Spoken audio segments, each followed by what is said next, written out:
her. She didn't snap when she was forced at gunpoint into her bedroom and told to get on the bed.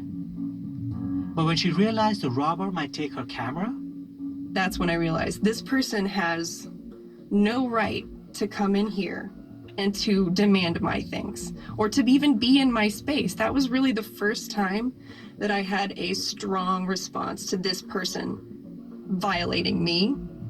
I looked at the gun, just squarely faced him in a way that I don't think I've ever done to anyone, and said, "Get out. Get out of my house. You do not belong here." Jess could hear the man's accomplice in the other room shouting, "Shoot her! Shoot her!" Jess spotted her cell phone. She grabbed it. The robber saw what she was doing. And as I got my hand on it, he jumped on top of me and we're rolling on the floor fighting each other. He's using one hand to try and pry the cell phone out, and I'm using the same hand that's on the cell phone to dig my fingernails into his skin, and then the other hand to try and pry the gun out of his hand. Something primal stirred inside Jess. She was suddenly consumed by blinding rage. His chest is on my back. His arms are around my arms. He's completely sort of crouched over and around me as we're, falling on our sides, and I'm kicking and scratching. And the one thought flooding her mind, not survival. Don't let him win. Somehow that mattered.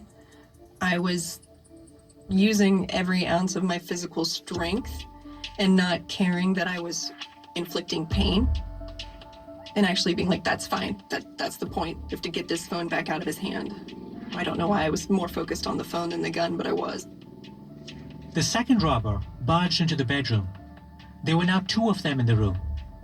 But she had no thought for risk or danger. Something new had taken over. I just started screaming.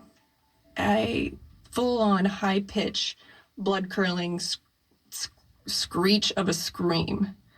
And apparently my scream was so loud that I woke up one neighbor who was wearing headphones, and then the other neighbor who was asleep on the other side.